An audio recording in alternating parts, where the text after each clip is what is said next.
Confirmed cases around the world have now reached nearly 1.3 million. But as we've seen on the national, different countries have experienced very different outbreaks. From the healthcare crisis that Italy still faces from acting too late. We were the first, so we were totally unprepared. To Iran, as it fought the virus with propaganda, even as COVID-19 infected the highest ranks of government. The regime was a disaster in the way it handled it. To Germany, which initially managed to blunt the force of the disease with preparation, testing, and a bit of luck. Chris Brown gives us a look now at Sweden, which is fighting COVID-19 with an unusual hands-off approach. Life still feels kind of normal in the Stockholm coffee shop, like it was before COVID-19. You can place your order and then chat with a friend, sitting a table or two away. So I feel like our customers are actually following the guidelines, so they are keeping the distance and they are very not sitting so close to each other. Sweden has not done what most Canadian provinces have. There are no states of emergency, and businesses have not been ordered to close to enforce social distancing and halt the spread of the infection.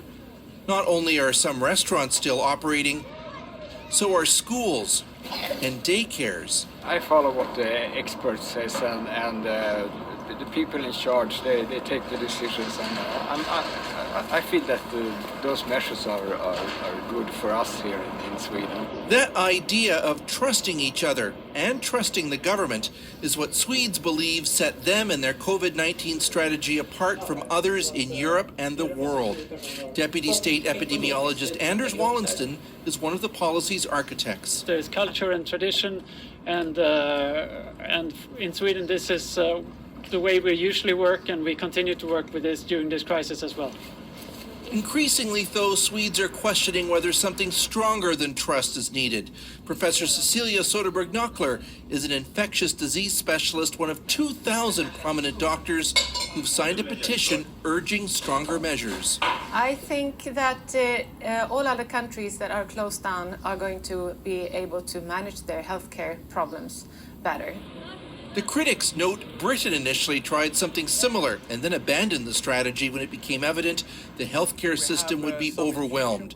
And in Stockholm, that's what everyone is watching for now. In Stockholm, it's very hard pressure, so we're still struggling to stay ahead of the COVID pandemic, and so far we have succeeded. But for how much longer? Sweden has seen a spike in fatalities, now with over 3 times more deaths per capita as Norway next door, which is essentially locked down. I am worried, yes, because just now we've seen that the virus has spread to a lot of homes for the elderly, and that's not a good situation. So yes, I am worried. It's going to take too long time, and the problem is that this virus is spreading so fast, which means that there are too many people that get sick at the same time, and then you collapse the hospital, so it just doesn't go together.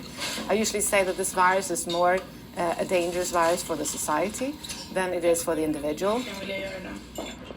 This weekend, there were signs the Swedish government's commitment to its outlier plan may be wavering.